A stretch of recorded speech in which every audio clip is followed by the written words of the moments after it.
خداوند کی زندگی بخش کلام میں سے ہم پڑھیں گے زبور 17واں، اس کی پہلی آیت مقدسہ سے لے کے اس کی 6 آیت مقدسہ تک ہم پڑھیں گے۔ خدا کے کلام میں لکھا ہے، اے خداوند حق کو سن، میری فریاد پر توجہ کر، میری دعا پر جو بے ریا لبوں سے نکلتی ہے کان لگا۔ میرا فیصلہ تیرے حضور سے صادر ہو، تیری آنکھیں راستی کو دیکھیں۔ تو نے میرے دل کو آزما لیا ہے، تو نے رات کو میری نگرانی کی، تو نے مجھے پرکھا اور کچھ کھوٹ نہ پایا۔ میں نے ٹھان لیا ہے کہ میرا منہ خطا نہ کرے، انسانی کاموں میں تیرے لبوں سے کلام کی مدد سے میں ظالموں کی راہ سے باز رہا ہوں۔ میرے قدم تیرے راستوں پر قائم رہے ہیں، میرے پاؤں پھسلے نہیں۔ اے خدا، میں نے تجھ سے دعا کی ہے کیونکہ تو مجھے جواب دے گا۔ میری طرف کان جھکا اور میری عرض سن لے۔ آمین۔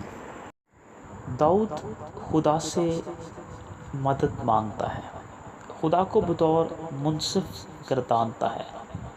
دنیا میں عام طور پر لوگ اپنے فیصلے جج صاحبان کے پاس لے کر جانا پسند کرتے ہیں۔ وہ اپنا فیصلہ خدا کے ہاتھوں میں چھوڑنے کی بجائے انسانی ہاتھوں میں دینا پسند کرتے ہیں، اور خدا سے زیادہ انسانوں پر توکل کرنا پسند کرتے ہیں۔ لیکن زبور نویس یعنی داؤد اپنا فیصلہ خدا پر چھوڑ رہا ہے۔ جب ہم کوئی برائی کرتے ہیں یا گناہ کرتے ہیں تو اس کی خاطر دکھ اٹھاتے ہیں، تو ہمارا اپنا ضمیر ہمیں بتاتا ہے کہ ہماری سزا واجبی ہے۔ لیکن جب ہماری مصیبت کا تعلق کسی برائی سے نہ ہو تو پھر بھی ہم دکھ اٹھا رہے ہوتے ہیں۔ تو داؤد کی طرح خدا سے ہمیں مدد مانگنے کی ضرورت ہے اور اپنا فیصلہ خدا پر چھوڑنے کی ضرورت ہے، کیونکہ داؤد بھی کئی بار ایسے تجربات سے دوچار ہوا تھا جب ساؤل اس کی جان کا دشمن بنا تھا، جب ساؤل اس کی شہرت کی وجہ سے اور خدا سے داؤد کی زیادہ رفاقت سے جلتا تھا۔ کبھی کبھی ہم بھی جب خدا سے زیادہ رفاقت رکھتے ہیں، خدا کے راستوں پر چل رہے ہوتے ہیں، سکون سے ایک مسیحی زندگی بسر کر رہے ہوتے ہیں، تو اچانک ابلیس یا کوئی ایسا دشمن ہمارے اس سکون کو برباد کرنا چاہتا ہے، ہماری اس رفاقت کو چھیننا چاہتا ہے۔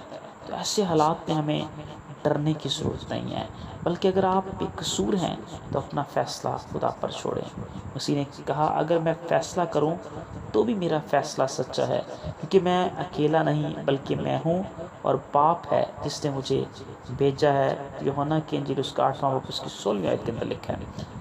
اگر ہم اس آیت کے اندر دیکھیں، اس زبور کی 30 آیت میں، تو مقدس داؤد اپنی صفائی پیش کرتا ہوا نظر آتا ہے، یعنی یقینی طور پر میں نے بہت سنگین جرم کیے تھے۔ داؤد کہتا ہے، میں نے ماضی میں بہت سی غلطیاں اور گناہ بھی کیے تھے، سرزد ہوئے، جیسا کہ زبور 32 اور 51 میں اپنے گناہ کا داؤد اقرار کرتا ہے، خدا سے معافی مانگتا ہے۔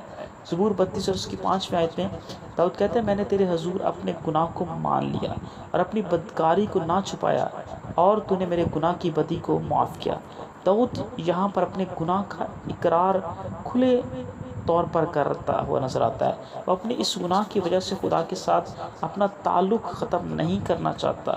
وہ آدم اور حوا کی طرح گناہ کر کے چھپنا نہیں چاہتا تھا، کیونکہ اسے پتا تھا کہ خدا سب کچھ جانتا ہے، وہ ہمارے دلوں اور گردوں کو بھی اور نیتوں کو بھی جانتا ہے۔ اس لیے زبور 139 کے اندر جب ہم گاتے ہیں تو کیا گاتے ہیں کہ خدایا تیری روح تو میں بھلا نس کے کتر جاواں۔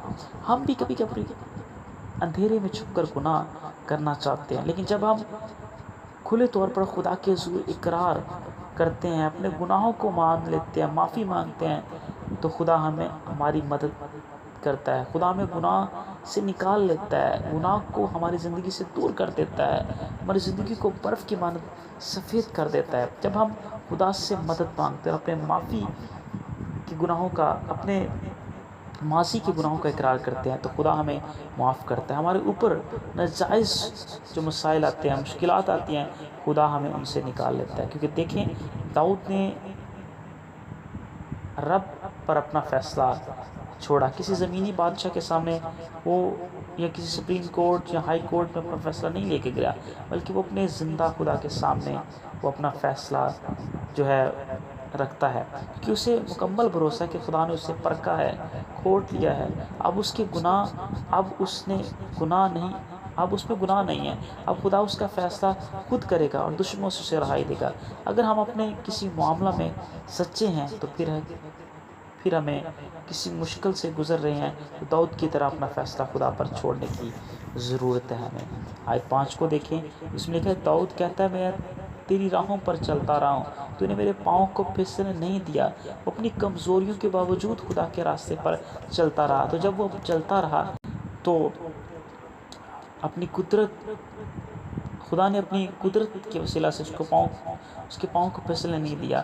خدا نے اپنے جو ہے وہ اپنی طاقت کے وسیلہ سے اس کے پاؤں کو پھسلنے نہیں دیا، کہ داؤد نے توبہ کر کے اپنے راستے کو بدلا، تبدیل کیا، اور خدا نے اسے ہمیشہ کی زندگی کا اس کے لیے راستہ کھولا۔ کہ آج ہم بھی اپنی راہوں کو بدل کر تبدیل ہو کر مسیح کے راستے پر چل رہے ہیں؟ اگر چل رہے ہیں تو خدا ہمارے پاؤں کو پھسلنے نہ دے گا۔ دیکھیں داؤد کہتا ہے خدا تو نے نہ صرف میری زبان سے داؤد کہتا ہے خدا نے نہ صرف میری زبان سے اقرار کو سنا بلکہ میرے دل کو آزمایا، یعنی تو نے مجھے چیک کیا، پرکھا، جانچ لیا، اس لیے اب میری دعا کو سن لے۔ داؤد ہماری توجہ دعا کی طرف دلاتا ہے، ایک بہترین جو تحفظ ہمیں نظر آتا ہے۔